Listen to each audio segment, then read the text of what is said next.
You ever finish a guitar solo and you think like, yeah, I mean, it was technically fine. I was playing the right scale, but you didn't feel anything? It's because your phrases aren't saying anything. And that's what we love about our favorite guitar players is they know what they're saying with their phrases, with their solos. They are telling a story. If you're not saying anything, you are certainly not feeling anything. So I'm going to show you 4 simple methods to lively up those guitar solos and really tell a story, really feel what it is that you're playing so the people listening can feel that as well. Now, if you don't know, my name is Ryan Gahn. I have been helping guitar players for over 20 years now really bridge the gap between their creativity, their imagination, and what they are able to play physically on the guitar. If you would, please hit the subscribe and bell notification to get more videos on how to make your guitar playing better. Let's dive in. Now stay with me till the end. I'm going to give you a great resource that unlocks the fretboard and gets you playing all over the neck. Really, really great guitar solos. So the first thing, like why we want to be telling a story is we want to be communicating. Music is a language, and the guitar is just the voice that we're singing or speaking that language through. So if we're just sort of locked in scale diagrams, right, boring sort of scale runs up and down, that is not going to cut it. We need to be saying something. No one is going to remember the speed of your guitar solo, right? They're going to remember a moment. They're going to remember how they feel when you're playing it. So if we're doing... I'm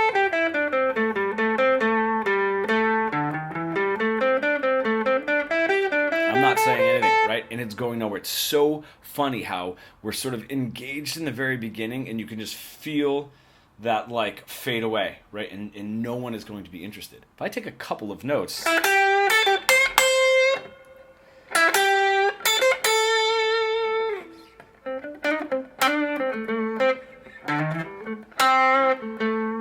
already that guitar solo is like way better, right? Just a few notes here and a few notes here, right? And really using a lot of voice, right? A lot of my own voice in some of these phrases. I'm getting away from just playing up and down the scale. I know what those notes mean.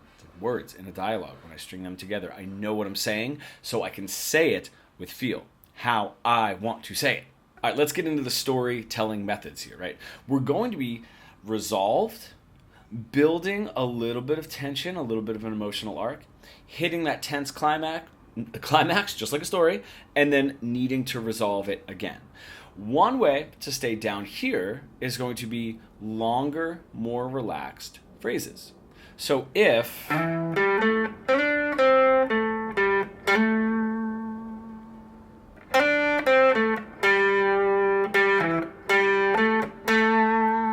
take those phrase lengths and bring them and extend them a little bit longer, we're going to be a little bit more relaxed. We're not moving forward that much. Right? And then the more I start to cut them short,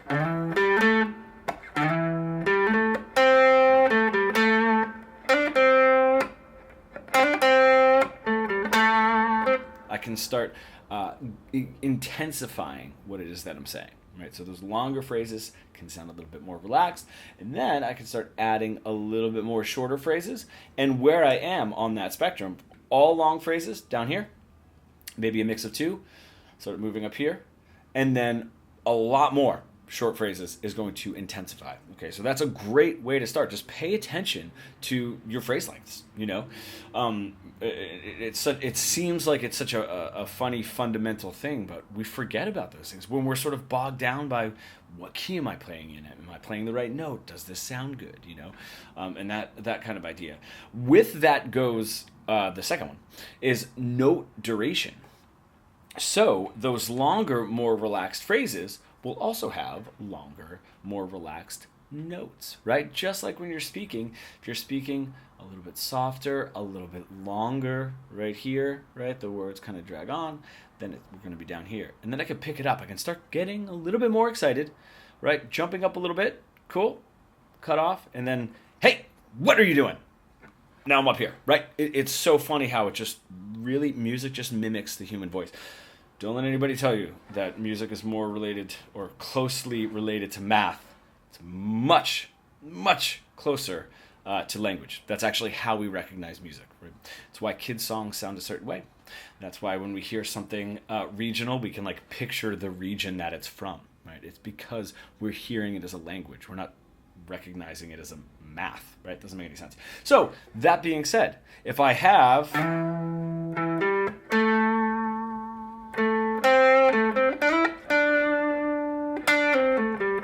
long phrases, long notes, maybe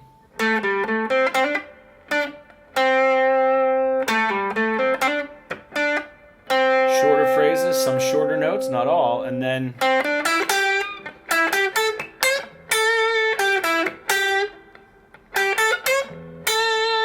right, shorter phrases, even more so, and notes being cut a little bit short, right?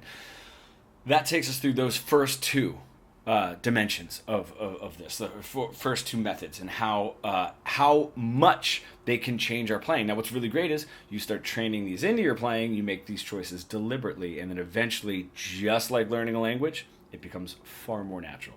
You don't have to think about it, right? That's what's great about training this way. Train it, forget about it.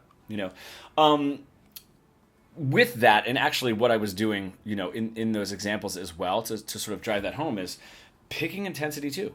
That's going to be the same way. If I'm here talking really relaxed, what's nice about that is when I start the word, start, right? However these words look, and sort of like in a wave form, if you guys are, recording, if you're recording musicians, the start of the word carries through, and then it sort of fades off, right? We could tell. But if I say, hey, that kind of jumps up, and then the tail end is a little smaller, right? The start, the hey, comes in. That's the same with picking, right? If I'm right, long notes into each other, there's no hard picking, right? There's no jump in volume, and then it sort of relaxes down, where we can really hear the intensity there, just like if we were to yell, and we were to yell shorter words, right? We're not yelling, like we're not doing like a Linkin Park scream, you know what I mean? So that's a great way to intensify, is simply intensify what it is that you're picking. It's fantastic, and I feel like this method alone, it makes a huge change, but it's something that you can really feel right away, right? You can almost like feel the anger, in that, and it's great. Just like vocals, and I don't even mean singing, like speaking. We're down here, we're a little bit more relaxed. Words are moving nicely one into the next. There's no huge jump. We move up here. Maybe we get a little bit more excited, right? But we're not yelling yet, right? But we're getting a little bit more excited. This is moving up. This is jumping up. Cool. Okay. And then the final one, of course, is hey. Yelling and so forth, and cutting the words a little bit shorter, right? Great examples. So what I also like, and what I'm putting into these examples as well, is let's focus on the focal point of our phrases. If I'm down here, I'm going to be focusing, and we're just playing the pentatonic now, I'm going to be focusing primarily, not only, but primarily on my root note, okay? That's going to make me feel the most resolved. There's my root note, right? Feels nice and sweet. We're resolved, okay? So, if I want to start down here, root note.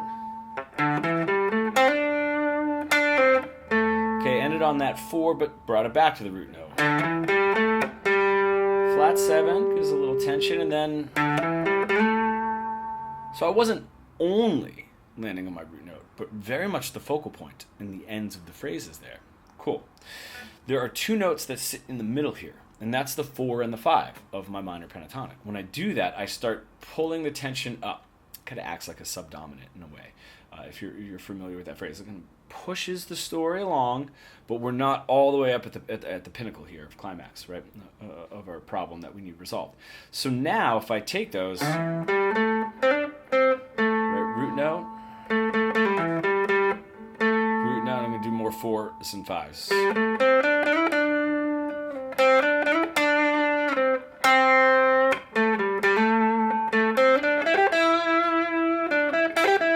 Right? Okay, we're getting there. Now the flat 7s and the flat 3s we can clearly hear, even though I'm not only landing on the root note, only landing on 4s and 5s, and only landing on flat 3s and flat 7s, the most tense note of that minor pentatonic, even though that's not primarily what I'm doing, I am, in fact, focusing more on those notes, right? Especially the ends of my phrases. That's going to do the same thing, right? It's going to jump up a little bit. What I did in that example too, this is like a little tag along, like a little tag, is for the most part where the melody sits, the actual pitch of the notes, right? Bringing it a little bit higher, it can and for the most part will intensify. It's not something that I would like really drill in on, because that's not always the case. Like, you could have a guitar solo that's like,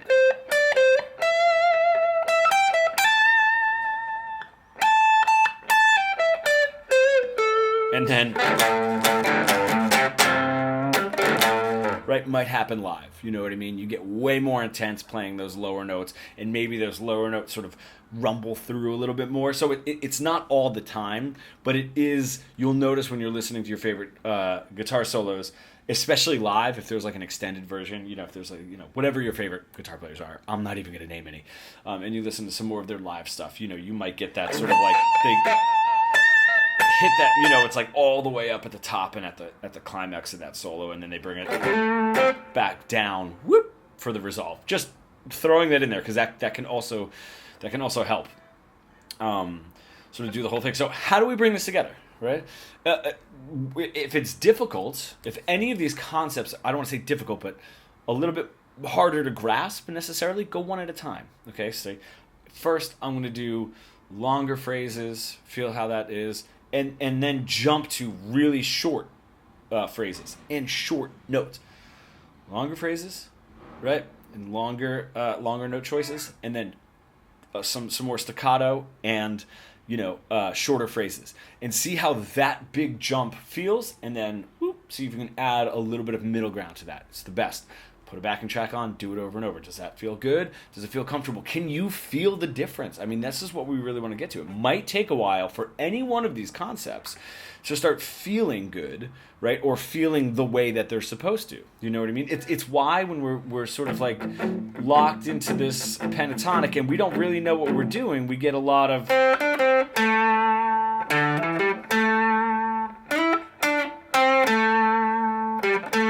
right? Everybody sort of ends their phrases on that root note, because that's the thing they can hear. And when we're not learning necessarily correctly, right, we're not learning what else to listen for, right?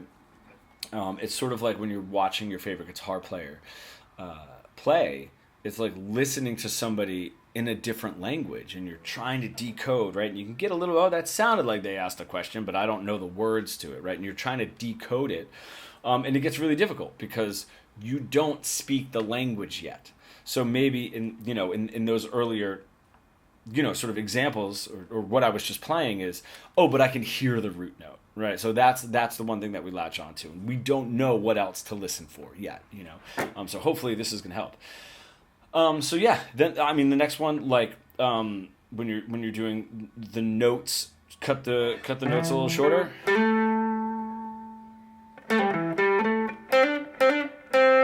Add that in.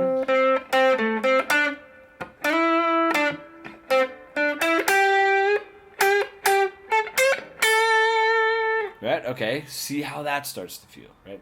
Move in and out of these. And then of course, like the really climactic one, you know, even if you add something like a rake in there or a micro bend, just to give it a little bit more tension on that flat 3 or flat 7. You know, and really putting those in there and adding that sort of attitude will be like, you know, sort of like reaching up for that climax, and then of course bringing it back down to your root note, right?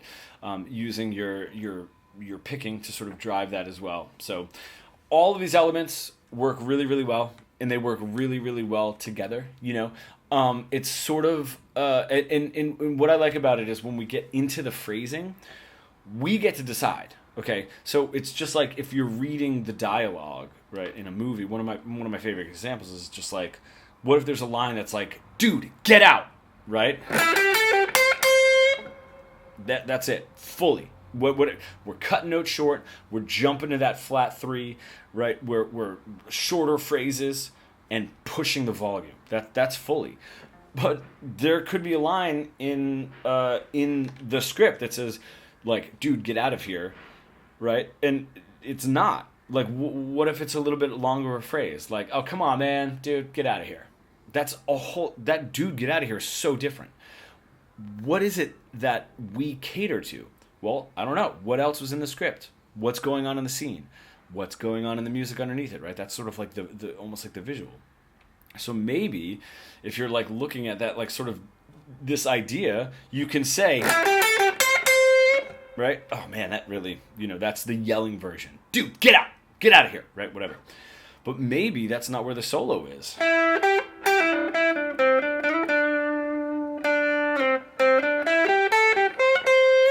Maybe that's where it is. And you resolve it really quickly. You get to decide based on where you are and where you were and what your solo was saying. And then where you want to land.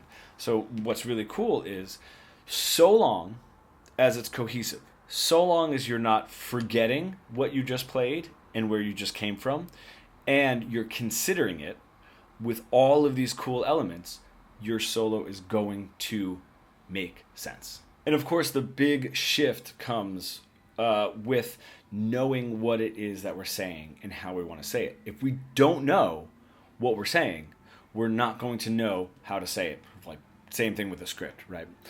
So that's where we get, right, going nowhere, nice and boring, right? Because we don't know what we're saying. And to be honest, we're not really saying anything. So of course we're not going to feel it if we don't know what we're saying, And this sort of, we're breaking out of just like learning other people's licks or memorizing other licks, and we're learning how to communicate, and that's like what we want to do. That's what we love about our favorite guitar players. That's what I was saying, sort of earlier in the video. So I've been doing this for 2 decades. Hundreds of guitar players make like a serious transformation from sort of like anxiously running up and down the scale trying to fill in space, right, because they don't really know what they're doing, to fully and confidently expressing their ideas, and not in years or even months, but this transformation can and does happen within weeks. So if this resonates with you and you want to get out of just running those scales up and down, right, you want to unlock the entire neck and play the guitar solos that you truly hear creatively in your head, I've got a couple of resources for you. There is a free Fretboard Fluency training that is in the description. You can click on it. I love that training, and that helps you set up this idea of just breaking out of patterns, scales, and tabs, and understanding what it is that you're saying so that you can say it the way that you truly want to. And also, if you want to join our Fretboard Fluency Mentorship Program, there is a link in the description as well where you can book a free consultation call and we can go through a step-by-step plan. Both of those links are in the description. My friends, I promise that you are closer than you think you are. Right? You're one story away in your guitar solos from having people really want to listen and have you really connected to what it is that you're playing. So thank you for staying till the end. And if you would, hit the subscribe and bell notification one more time if you dug what you were watching, and I will see you in the next video.